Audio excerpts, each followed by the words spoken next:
une capuche et une galette. Et moi des oreilles pointues, une grande queue, un panache. Je voudrais être couvert d'écailles et par mes narines je soufflerai du feu. Vous n'avez donc plus envie d'être des petits castors? Bah non, c'est un peu ennuyeux. Oui. On a envie d'autre chose. Il était une fois un petit poussin tout jaune qui, sitôt sorti de son œuf, commença à se plaindre. Mère Poule n'a pas besoin de chercher comment appeler son poussin. Elle le nomme Jamais Content. Jamais Content est devenu un poulet magnifique, ce qui ne l'empêche pas d'envier tout le monde. Un jour, sur la rivière, passe une famille de cygnes. Pourquoi allez-vous sur l'eau, vous autres? Alors que moi, je ne peux pas. Mais t'es un poulet, voyons. Pour pouvoir nager, il te faudrait des pattes palmées, comme les nôtres. Et qui vous les a données, ces pattes? C'est la nature, je crois bien. La nature? Et où habite-t-elle? J'irais bien lui demander des pattes comme les vôtres. Je pense qu'il faut remonter la rivière jusqu'à la source. Alors Jamais Content suit la rive d'un pas décidé. Après un très long voyage, il trouve enfin la nature. Ses pauvres pattes sont toutes usées. Il me faut des pattes palmées. Il te faut des pattes, je le vois bien. Mais pourquoi les vouloir palmer? Pour aller sur l'eau. Eh bien, si c'est ce que tu veux. Et voilà Jamais Content chaussé de pattes palmées, qui redescend la rivière à la nage. On dirait un presque content. Il sort de l'eau pour picorer quelques grains. Jamais Content n'attrape rien. Comme on marche mal avec ses pattes, qu'est-ce que c'est fatigant. Fais comme moi. Prends tes repas dans l'eau. Lui crie un canard au passage. Hélas, Jamais Content n'attrape rien. Et il s'impatiente. Aussitôt, il remonte la rivière jusqu'à la source et retrouve la nature. Je veux un bec de canard. Le mien ne vaut absolument rien. Un bec de canard. Bien, bien, bien. Et Jamais Content repart avec son bec de canard. En chemin, il se régale de larves et de têtards. L'ennui, c'est que ses plumes de poulet se mouillent. Après chaque plongeon, il doit se sécher au soleil. Il aperçoit une loutre. Hé, loutre! Comment fais-tu, toi, pour rester dans l'eau aussi longtemps? Tu n'as donc pas froid? Mon poil est imperméable et ma peau est grasse et dodue. Pourquoi elle l'est pas, moi? Et le voilà reparti à la source. Ça ne va pas du tout. Ce qu'il me faut, c'est une peau de loutre. Une peau de loutre. Quelle drôle d'idée. Avec un bec de canard. Et quoi encore? 2 pattes palmées, ce n'est pas suffisant. J'en veux 4. Mais il me faut aussi cette peau de loutre. C'est un bien curieux animal qui redescend la rivière. Il nage bien, il nage vite et reste dans l'eau tant qu'il veut. Mais Jamais Content, croyez-vous cela possible? Voilà qu'il rencontre un castor qui nage tourne-et-vire avec élégance. Ah oui. Quelle queue, quelle belle queue il a pour lui servir de gouvernail. Et moi qui n'ai pas de queue du tout. Dites, vous avez oublié ma queue? Celle du castor m'irait bien. Cette fois, je t'ai assez vu. À peine sors-tu d'ici qu'il te faut autre chose. À présent, file, creuse ton terrier et cache-toi dedans. Et que je ne te revoie plus ici. Effrayé par la grosse voix, Jamais Content plonge et disparaît. Avez-vous vu celui d'un canard? Sans plumes mais avec 4 pattes. Et cette fourrure noire. Et cette queue ridicule! Quelle horreur! Va-t'en! Va-t'en! Jamais Content se sauve et se creuse un terrier loin, très loin de là. Il s'y cache toute la journée. Il n'en sort qu'à la nuit pour chercher de quoi manger, tout seul dans la vase noire. Et cela dure des semaines, des mois. Puis un beau jour, la nature voit revenir Jamais Content. Je ne veux plus te voir. Je croyais te l'avoir déjà dit. Tel tu es, tel tu resteras. Et je ne changerai plus rien. Je vais bien rester comme je suis, mais si vous saviez comme je m'ennuie. Je sais, va, ce qui te manque, c'est... Jamais Content, voici toujours contente, d'assemblable. Qu'elle devienne ta compagne et qu'elle te suive dans ton terrier. Elle pondra des œufs comme une poule et vos petits suceront son lait. Ils auront, comme vous, bec de canard et pattes palmées, fourrure brune et large queue. Et qu'aucun de vous ne vienne jamais ici réclamer. Et qu'est-ce qu'ils sont devenus? Tu crois qu'ils existent vraiment? Ils vivent très loin d'ici. Et ils ont eu beaucoup d'enfants. Ainsi sont nés les ornithorynques que l'on n'entend jamais se plaindre. Tu crois qu'on peut envoyer un ballon aussi haut que le cerf-volant? D'un seul coup de pied?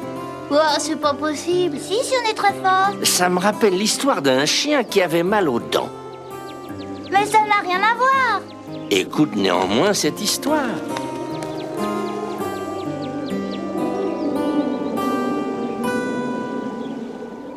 Le coup de pied. Il était une fois un chien qui avait toujours mal aux dents. Alors au lieu de mordre, il donnait des coups de pied. Il s'appelait Doggy. Sur une planche, son maître, qui était anglais, avait écrit « Beware kicking dog », ce qui veut dire « Attention aux chiens qui donnent des coups de pied ». Et son maître, aidé de son père, avait cloué la planche sur la porte en tapant bien fort avec un gros marteau. Son maître s'appelait John Smith. Un jour que John était à l'école et que monsieur et madame Smith étaient à leur travail, Doggy devint furieux. Pourquoi m'ont-ils laissé seul? Pourquoi m'ont-ils laissé seul? Elle ne le dira jamais assez. Pourquoi m'ont-ils laissé seul? Et chaque fois, il donnait un coup de pied dans quelque chose. Dans l'arrosoir de monsieur Smith, dans le pot de fleurs de madame Smith, dans l'écuelle du chat. Il était de plus en plus furieux et les coups de pied étaient de plus en plus forts. Bientôt, il passa devant le ballon que John avait oublié de ranger la veille au soir. Et il donna dans le ballon de John un immense, un formidable coup de pied. Le ballon s'éleva très haut, passa au-dessus du jardin de monsieur Mill, le voisin, passa au-dessus du jardin de monsieur Black, voisin du voisin, retomba dans le jardin de monsieur Deck, le voisin du voisin de monsieur Smith. Tiens, mon voisin, monsieur Black, joue encore au ballon. Vous savez bien que je ne joue plus au ballon à mon âge. Et monsieur Black donna un immense coup de pied au ballon. Le ballon monta très haut, passa au-dessus de l'église, passa au-dessus du vieux village et alla retomber dans le ruisseau à côté de deux pêcheurs silencieux. Qui a lancé ce ballon?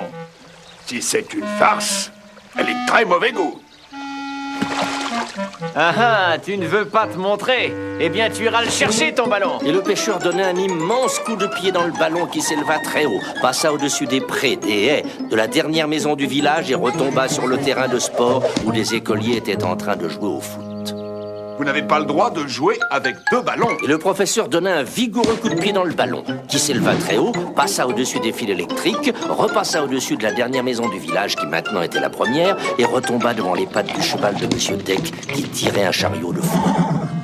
Dans toute la région, le cheval de monsieur Deck était connu pour sa gentillesse. Chaque fois qu'il passait devant la maison de monsieur Smith, il lisait l'inscription « Beware kicking dog ».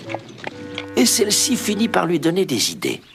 Il eut bientôt envie d'imiter Doggy. Je ne peux pas donner des coups de pied à des personnes puisque je suis gentil. Je ne peux pas donner des coups de pied à des choses puisque je ne suis jamais en colère. Ce qu'il me faudrait, c'est un ballon, un beau ballon. Si un jour j'en voyais un en mes aïeux, quel coup de pied je donnerais? Mais un ballon, ça ne tombe pas du ciel. Un ballon, il faut l'acheter dans un bazar. Un ballon. Un superbe ballon. Mon rêve. Et il donna dans le ballon un énorme, un étonnant, un fantastique, un fabuleux coup de pied. Le ballon s'éleva très haut, devint petit comme une bille, passa au-dessus de la menuiserie, de la boulangerie, de la forge, passa au-dessus de l'épicerie, de 6 maisons et 6 jardins, et alla retomber sur la gueule de Doggy. Le choc fut tel que Doggy perdit 2 dents, ses 2 dents malades, et bientôt il ne souffrit plus. Ne souffrant plus, il cessa d'être irritable. Et comme au fond il n'était pas méchant, il cessa de donner des coups de pied. Un beau jour, John écrivit sur une autre planche « Dog no longer kicking ». Cela veut dire « Notre chien ne donne plus de coups de pied ». Quand le gentil cheval de monsieur Deck vit cette nouvelle inscription, il pensa « Il s'améliore en vieillissant, Doggy. Il s'améliore. »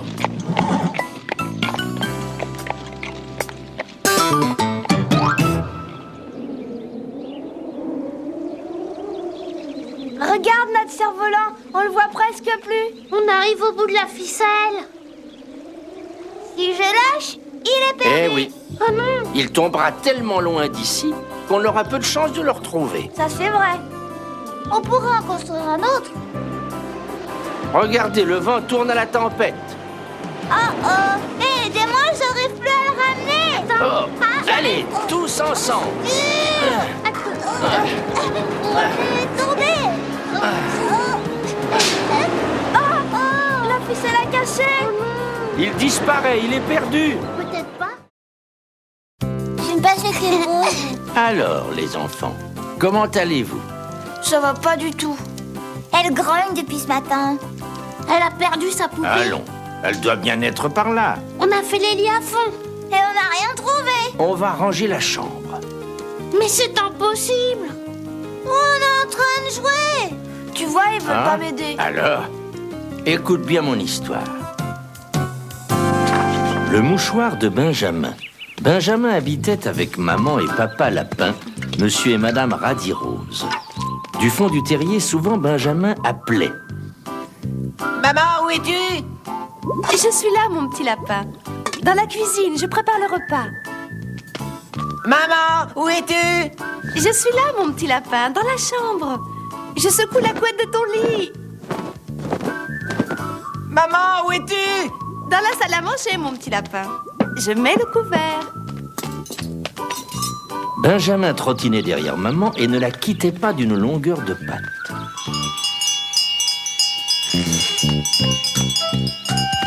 Hors du terrier familial et loin de sa maman, Benjamin ne se sentait pas toujours rassuré.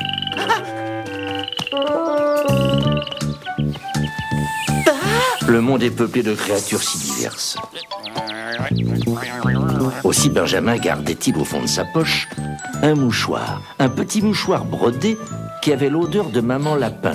C'est merveilleusement efficace et indispensable pour s'endormir le soir, à tel point que Benjamin n'envisageait même pas de s'en passer. Un beau matin, une lettre arriva. Oh, nous sommes invités à un grand bal. Chic, je vais mettre ma plus belle robe. Tout emperlé de colliers et de bracelets, maman lapin était superbe. Monsieur Radirose mit sa chemise à petits pois et sa jaquette de cérémonie. Oh, qu'ils sont beaux et bien habillés. Ça me rappelle le temps où j'allais danser. Allez, viens, Benjamin. C'est moi qui te garde ce soir. Et Benjamin se trouva seul avec grand-mère lapin. Il aimait bien sa grand-mère. Pourtant, le terrier lui parut vide et dépeuplé. Il plongea la patte dans sa poche. Catastrophe, le petit mouchoir n'y était pas. Grand-mère Lapin, il faut chercher mon petit mouchoir. On fouilla le terrier de fond en comble, pas de petit mouchoir. Par contre, on retrouva... Sous le fourneau, les petits ciseaux à broder de maman lapin. Son livre de recettes derrière le vaisselier. La pipe de papa lapin. Grand-mère Lapin proposa un autre petit mouchoir tout propre et bien repassé. Mais ce n'était pas le petit mouchoir magique qui avait l'odeur de maman Lapin. Il est peut-être chez Madame Mistouflette. Tu as joué tout l'après-midi avec le petit Mistouflet.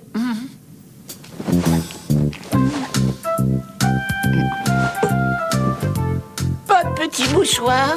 Mais j'ai retrouvé ton écharpe. Puis, ils allèrent à la maison des écureuils. Pas de petit mouchoir, mais on retrouva une moufle de Benjamin. Chez les trois petits cochons, très polissons, ils auraient bien pu cacher le petit mouchoir de Benjamin pour faire une farce. Pas de petit mouchoir. Mais on retrouva le bonnet de Benjamin. Très déconfits, grand-mère et Benjamin rentrent à la maison. Que de choses nous avons retrouvées. Ton écharpe, tes moufles et ton bonnet. Ah, maintenant, il est l'heure d'aller au lit. Je peux pas m'endormir sans mon petit mouchoir. Alors qu'il cherchait le sommeil, Benjamin aperçut une petite souris. J'ai trouvé un joli mouchoir brodé qui a l'odeur de Madame Radirose. Ce mouchoir aurait fait un superbe drap pour mes sourissons, mais je suis une honnête souris et je viens vous le rapporter. Oh, merci beaucoup, Madame Souris. Nous sommes très heureux de faire votre connaissance. Grand-mère alla chercher dans l'armoire un autre petit mouchoir qui sentait la lavande et l'offrit à Madame Souris. Je leur tricoterai des brassières en poil de lapin. Benjamin s'endormit très vite avec son petit mouchoir retrouvé. Il fit un rêve merveilleux. Il était lui aussi invité au bal et dansait la polka avec maman lapin. Papa faisait danser grand-mère lapin. Elle était ravie parce que ça lui rappelait le bon vieux temps. Son petit mouchoir bien serré dans sa patte, Benjamin sourit en dormant.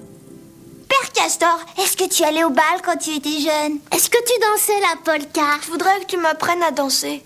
Tu es encore un peu petite.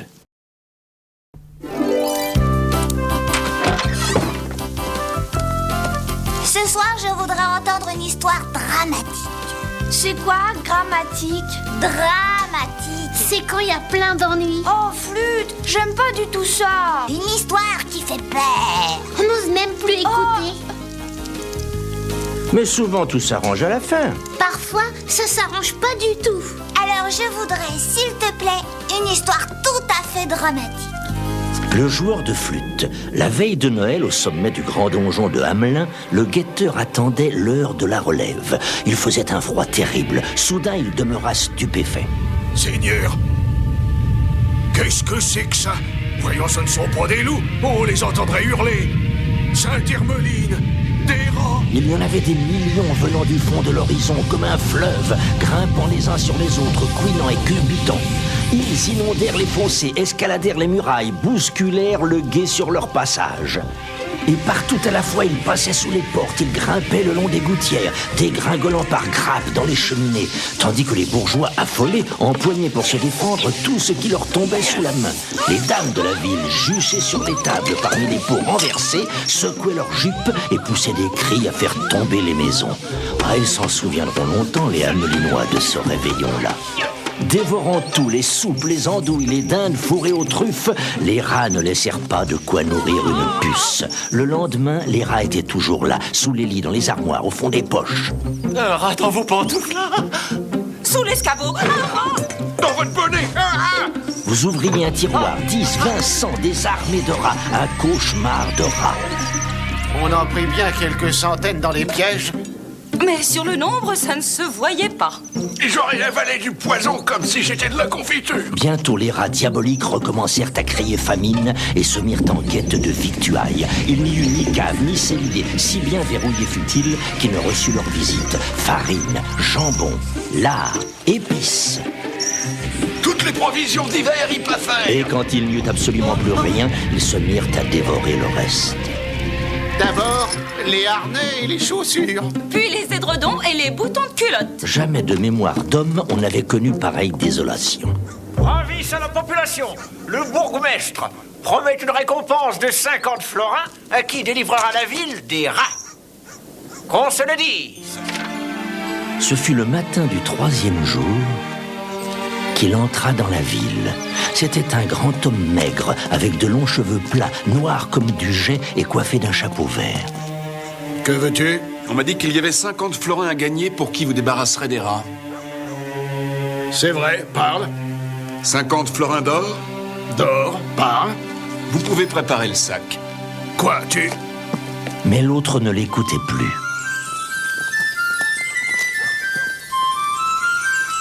À peine eut-il préludé que l'on vit sortir de partout, le long des huches et des bahuts, de petits yeux inquiets, de longues moustaches frémissantes. Puis les rats abandonnèrent leur retraite, se répandirent dans les rues comme des torrents. Ils vinrent entourer le joueur d'un immense cercle tout grouillant. Alors, il se mit à marcher doucement vers le fleuve, avec l'armée des rats sur les talons. Il avança jusqu'au milieu du pont. L'eau gicla et retomba en gros bouillon, et ce fut fini. Il n'y avait plus un rat dans tout Hamelin. Tu viens chercher ton argent. Ah, voilà tes 50 kreuzers. Eh, pardon, maître. Vous voulez dire 50 florins? Kreuzer. Florins? Kreuzer. Ah, ça, mon bonhomme, tu crois qu'on va te donner 50 florins d'or pour le travail que tu as fait? Allez, prends tes kreuzers et va-t'en à tous les diables. Ah, c'est ainsi. Et il quitta la ville comme il était venu. Le dimanche suivant, qui était le jour de l'an... Oh, mes amis, quel bon tour! Nous avons joué à ce gueux! Regardez qui voilà! Ils le reconnurent tous, ce visage maigre, ses cheveux noirs, mais cette fois il avait un beau chapeau rouge. Ne prêtant aucune attention à quiconque, le regard vague, il semblait regarder au-delà des choses et des gens. Et voilà que tous les petits-enfants de Hamelin, même ceux qui savent à peine marcher, accourent des quatre coins de la ville et forment une ronde immense autour du joueur, et tournent, et tournent, tournent. Et ils se mettent en marche comme l'autre fois. Et les gens terrifiés essaient de retenir leurs enfants, mais leurs pieds sont enracinés au sol par une puissante magie. Le joueur sort de la ville, il traverse la plaine, grimpe dans les montagnes. On ne les revit plus jamais, jamais.